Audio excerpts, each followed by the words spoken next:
بسم اللہ الرحمن الرحیم۔ مزمل افندی حسن بن صبا کو قتل کرنے کے ارادے سے خلجان میں موجود تھا۔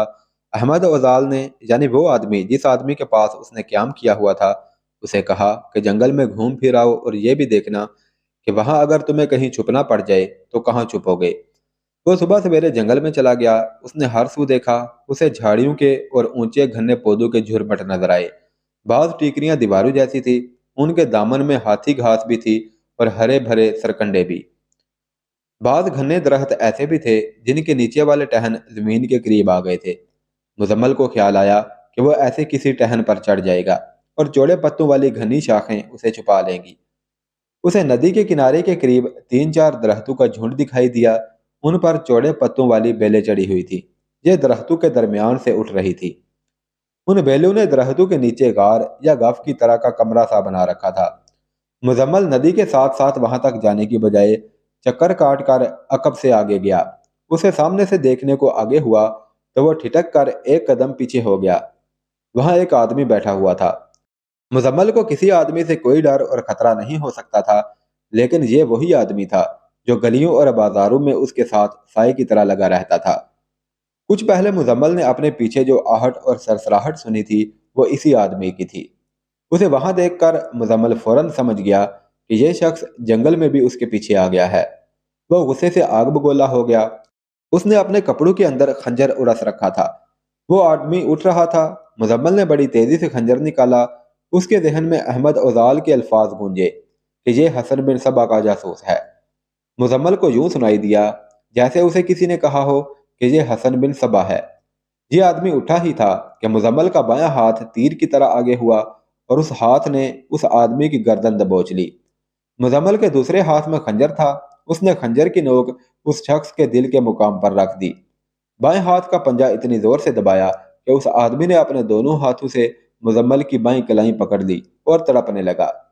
اس میں اتنی ہمت نہیں رہی تھی کہ مزمل کے پنجے سے اپنی گردن چھڑوا سکتا۔ اس کے ساتھ ہی مزمل کے خنجر کی نوک اس کے دل کے مقام پر چبھ رہی تھی۔ مزمل اسے جان سے مار سکتا تھا، لیکن اسے خیال آ گیا کہ اس سے یہ تو پوچھ لے کہ وہ کون ہے اور چاہتا کیا ہے، اور اگر وہ حسن بن صبا کے باطنی فرقے کا جاسوس ہے تو اس سے راز کی کچھ باتیں پوچھ لے۔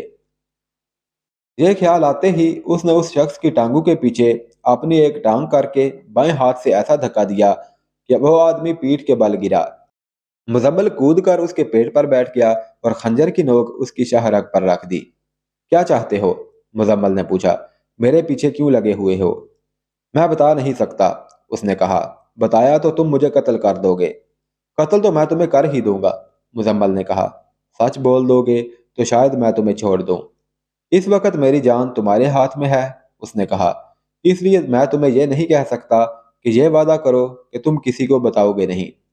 سچ بولو گے تو جو وعدہ چاہو گے پورا کروں گا، مزمل نے کہا۔ میں نے تمہیں قتل کرنا تھا، اس شخص نے کہا، لیکن ایک بات کا یقین کرنا تھا۔ میرا قصور؟ مزمل نے پوچھا۔ تم باطنیوں کے جاسوس ہو، اس آدمی نے کہا۔ تم حسن بن صبا کے اس گروہ کے آدمی ہو جو بڑے لوگوں کو قتل کرتے ہیں، اور میں حسن بن صبا کو قتل کرنے کے لیے گھر سے نکلا ہوں۔ تم نے کہا تھا کہ سچ بولو، میں نے سچ بول دیا ہے۔ اب چاہو تو مجھے قتل کر دو۔ تمہیں کس نے بتایا کہ میں حسن بن صبا کے قاتل گروہ کا آدمی ہوں؟ مزمل افندی نے پوچھا۔ کل تم نے مجھ سے احمد اوزال کا گھر پوچھا تھا، اس نے جواب دیا۔ میرے ساتھ ایک اور آدمی تھا، اس نے تمہارے متعلق کہا تھا کہ اسے شک ہے کہ تم باطنی ہو اور شاید تم قاتل گروہ کے آدمی ہو۔ میں یہی معلوم کرنے کے لیے تمہارے پیچھے پھر رہا تھا۔ شک صحیح ہونے کی صورت میں نے تمہیں قتل کرنا تھا۔